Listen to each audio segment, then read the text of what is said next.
Good morning. This is Ben Madison, Community Developer with the Office of Community Renewal. Today we'll be discussing the CDBG Public Infrastructure, Public Facilities, and Planning Programs.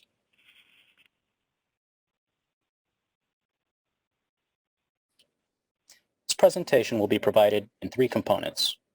This includes a program summary, the application process, and lastly, application tips.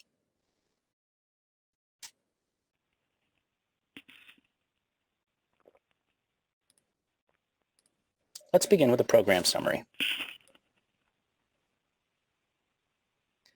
The intent of CDBG funding is to ensure that communities throughout the state are viable by providing decent housing and suitable living environments for low and moderate income persons, and that at least 70% of New York State CDBG funds are used for activities benefiting low and moderate income persons, meaning that they are at or below 80% of the area median income, and meets one of the national objectives: benefiting low and moderate income families, aids in the prevention or elimination of slums and blight, or meets an urgent community development need.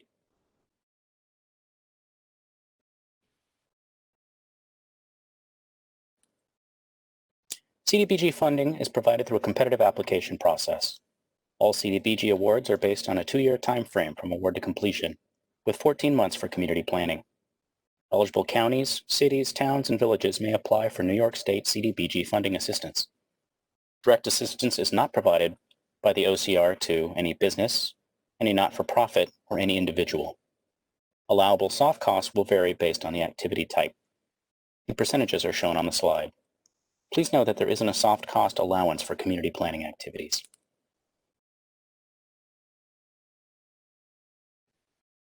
All CDBG funded projects must demonstrate compliance with one of the national objectives listed on the slide. LMA, or low and moderate area, activities that benefit an entire community are considered to have an area-wide benefit, and the service area is the entire community excluding social service residences. Activities that benefit a small or targeted group only benefit a designated area of a community.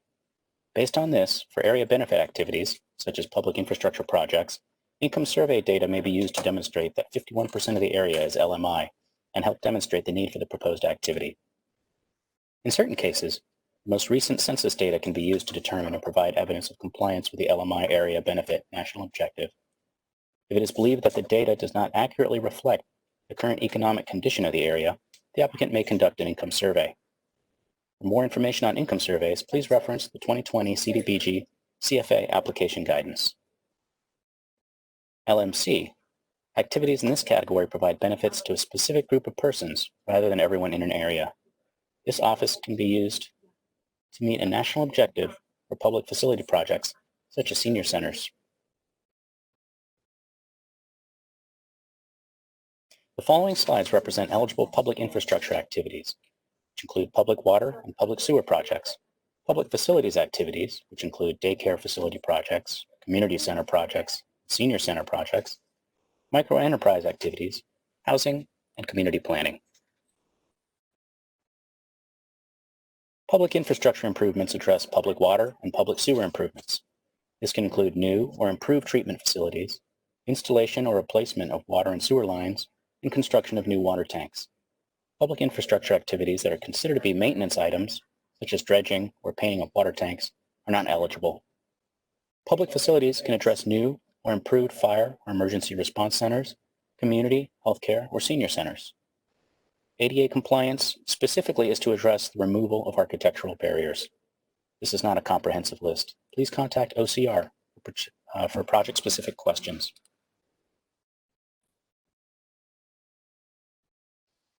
The OCR is proposing to fund community planning again for 2020. Eligible applicants do not need to be 51% low or moderate income to be eligible for community planning. However, the resulting plan or report must result in a future application for CDBG assistance that will benefit low and moderate income persons. Community planning does require a 5% cash match. In-kind and donated services cannot be used as a match.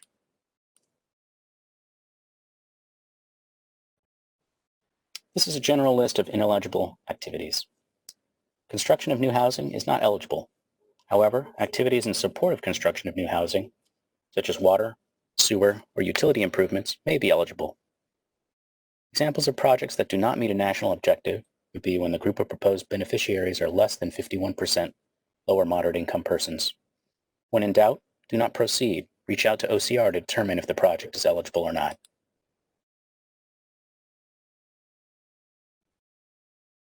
The Office of Community Renewal submits an annual action plan which reveals the activities that the state intends on funding, as well as maximum funding limits.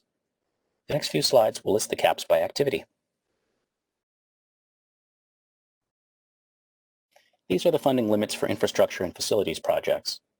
Note that for this funding year, for certain co-funded public infrastructure projects, applicants may apply for an amount of funding not to exceed $1,250,000 or $1,750,000 for shared projects.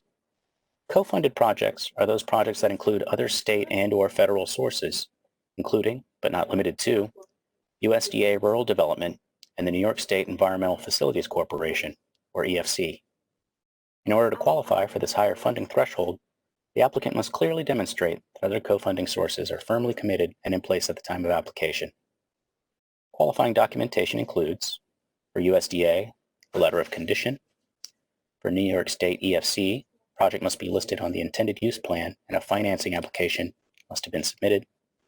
For any other sources, contact New York State OCR.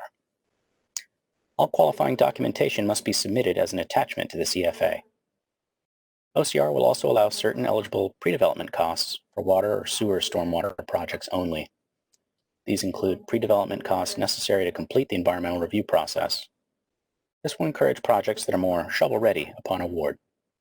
Pre-development costs are limited to engineering or design work needed to obtain approval from state or federal agencies, administrative costs incurred consulting with state or federal agencies, permitting activities needed to complete the environmental review record, or ERR, and/or the request for release of funds, or RROF. This includes addressing the State Environmental Qualified Review Act, or SEQR process requirements as applicable. Pre-development costs incurred up to 12 months prior to grant award may be eligible for reimbursement.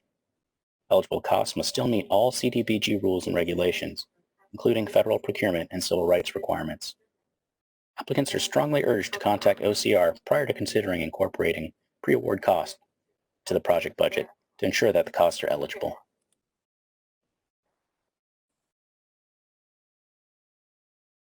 For economic development activities, at the time of application, the target per job should be $15,000 per job.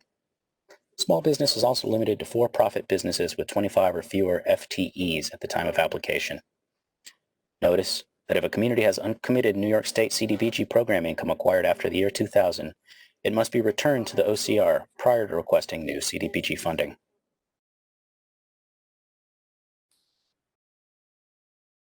The CDBG basics have been covered. Now it's time to decide if you're ready to apply. This flowchart describes the process that the municipality must consider before preparing to submit an application to the OCR. In regard to the public notice and hearing, CDBG requires compliance with the state's Citizen Participation Plan. Each municipality must hold a public hearing prior to the submission of an application that identifies the program year for which funds are applied for. For example, the municipality can schedule and hold a public hearing now that covers all potential CDBG eligible activities for the program year 2020.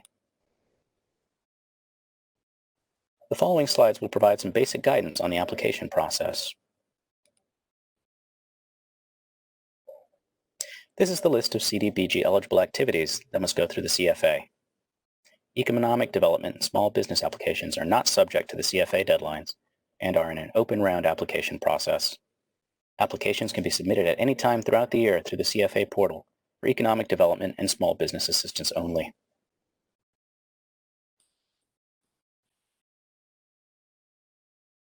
The screenshot is from the current CFA website. A link to the site is on the next slide. The schedule of workshops and events related to the CFA will be available here at a later date. Here are some useful links to help get you started.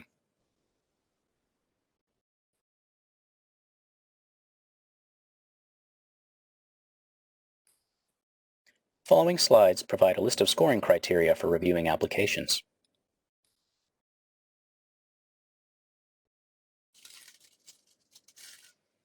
The OCR uses these criteria when assessing and scoring applications.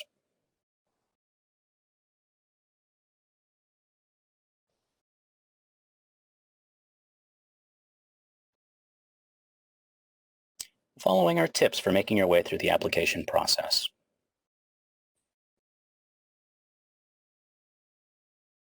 On this slide are some very helpful application tips. Please contact OCR with any questions prior to submitting the application through the CFA. In this next slide, we will review some common application deficiencies. The single biggest deficiency is that the required public hearing is not held prior to the submission date of the application. This must be a public hearing held by a quorum of the legislative body of the local unit of government and must be held specific to the program year for which the application is being submitted. Public meetings will not be considered. Hearings must be advertised in a newspaper of general circulation at least 7 days before it is actually held, with the date of publication as day 0. The notices must be conspicuously posted at least 72 hours prior to the hearing. Applications that fail to hold the required public hearing, do not meet a national objective, or are submitted by nonprofits, businesses, or individuals, are deemed ineligible and will not be reviewed. Other common deficiencies are listed here as well. As ever, applicants are strongly encouraged to contact OCR with any questions prior to the deadline.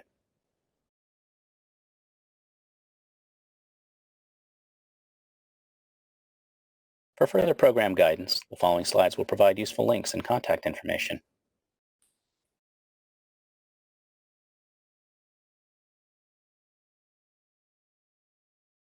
The New York State Office of Community Renewal receives CDBG funding to support community throughout the state, providing funding for decent housing and suitable living environments for low and moderate income persons.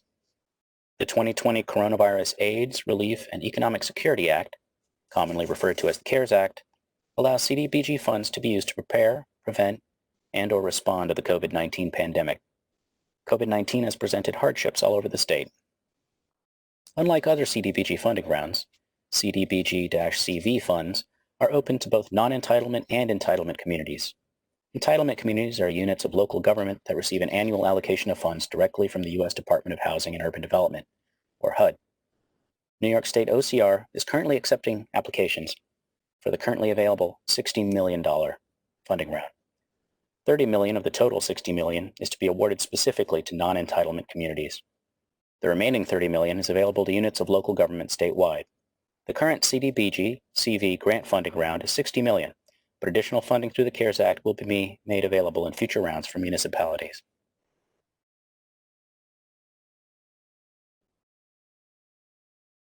All proposed activities must meet critical thresholds that include but are not limited to, can be completed within 12 months of the award, compliance with HUD's national objectives, are a unit of local government, and explicitly prevent, prepare for, and respond to coronavirus.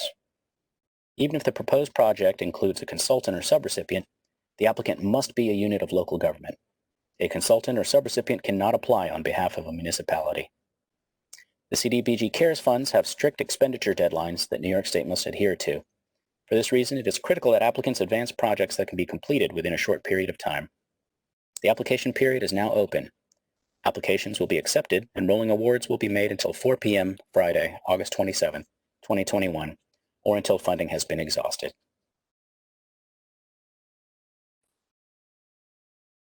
For further program guidance, the following slides will provide useful links and contact information. Please submit questions regarding any of this guidance to hcr_CFA@nyshcr.org.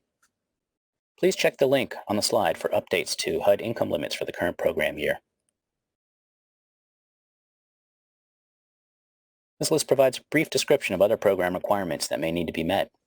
Please note, all recipients of CDBG funds are required to address affirmatively furthering fair housing, and this applies to all activity types.